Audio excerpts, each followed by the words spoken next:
पुरुष ये बात कहता है कि परिवर्तन की जननी है औरत। जब तक औरत अवेयरनेस नहीं होगी अपने अधिकारों के प्रति, जब तक औरत झंडा लेकर समाज की अगुवाई नहीं करेगी, जब तक औरत शहीद भगत सिंह, करतार सिंह सराबा और उधम सिंह जैसे लोग पैदा नहीं करेगी, जब तक औरत इस समाज की कमांड को अपने हाथ में नहीं लेगी, तब तक परिवर्तन संभव नहीं है।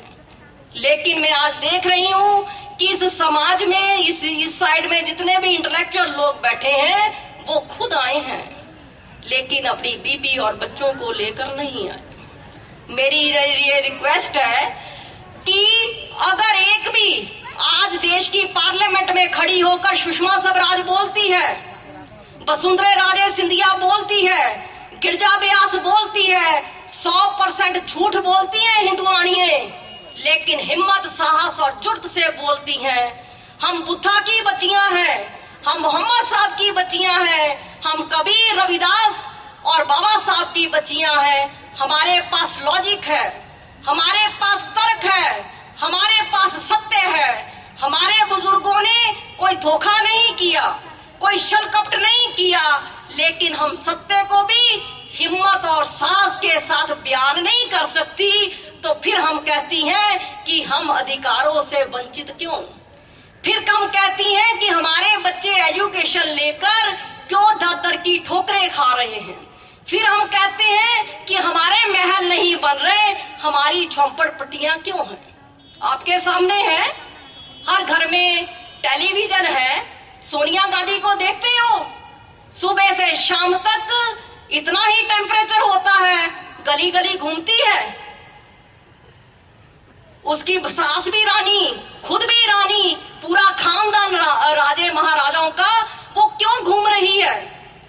क्योंकि उसको मालूम है कि हमारे बुजुर्गों ने जो कमा कर दिया उसको सेफ कैसे रखना है।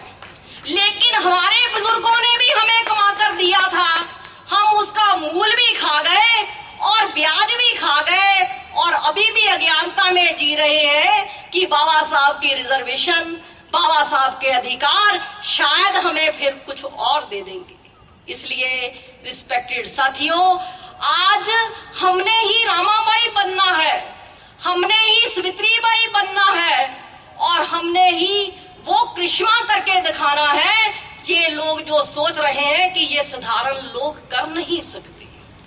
इसलिए आज इस फंक्शन के ऊपर मैं आपको आखिर में एक ही रिक्वेस्ट करती हूँ कि एक समय था हमारे बुजुर्ग मरे हुए पशुओं का मांस खाते थे। एक समय था हमारे बुजुर्ग मरे हुए पशुओं का मांस खाते थे, लेकिन आज वो परिस्थिति बदल गई, क्योंकि बाबा साहब डॉक्टर अम्बेडकर जी ने बहुत जद्दोजहद की। आप देखो, इसी बॉम्बे में रामाबाई अम्बेडकर उपले बनाकर गुजारा करती थी, बाबा साहब की पत्नी। इसी बॉम्बे में बाबा साहब का बेटा मर गया। बाबा साहब डॉक्टर अम्बेडकर लंदन में थे, लेकिन रामाबाई ने बाबा साहब को नहीं बताया कि अपना बेटा रमेश मर गया। जब बाबा साहब इधर आए बॉम्बे में, तो बाबा साहब ने मेरी माताओं पूछा कि मेरे को रमेश नजर नहीं आता। तो मालूम है रामाबाई ने क्या कहा था? बाबा साहब, क्या हुआ अगर रमेश चला गया? आप करोड़ों रमेशों को जिंदगी देने के लिए दिन रात एक किया हुआ है। अगर इन करोड़ों रमेशों को जिंदगी देने के लिए एक मैंने रमेश बलिदान कर दिया तो क्या बड़ी बात है। ऐसी थी रामाबाई। आप में सब कुछ है, लेकिन अभी आपने जो आपको तकलीफ है वो स्टेजों पर चढ़कर बोलनी है, समाज का नेतृत्व करना है। दूसरे समाज की बहू बेटियों को देखो, हमें अपनी लड़ाई खुद लड़नी है। इतनी ही बात करती हुई रजा लेती हूँ और आप लोगों से रिक्वेस्ट करती हूँ, जैसे ही हमारे डेडिकेशन के साथ पैगाम संगठन के कार्यकर्ता लगे हुए हैं, सिर्फ सुनने से बात बनने वाली नहीं है। वो पंपलेट होगा आपके पास, उसके ऊपर फोन नंबर लिखा होगा और आपने खुद फोन करना है पैगाम के ऑफिस में कि मैं इस एरिया में रहता हूं और इस एरिया की जिम्मेदारी मैं खुद उठाता हूं। आपको बोलना सिखाना ये हमारी ड्यूटी है, आपको क्लैरिटी देना ये हमारी ड्यूटी है, क्योंकि हमें घबराना नहीं है। हमारे पास सत्य है। जिस इंसान के पास सत्य होता है वो बड़ी से बड़ी लड़ाई, बड़ी से बड़ी मंजिल को भी पार कर लेता है। इतना ही कहती हुई रजा लेती हूं। जय भीम, जय भारत।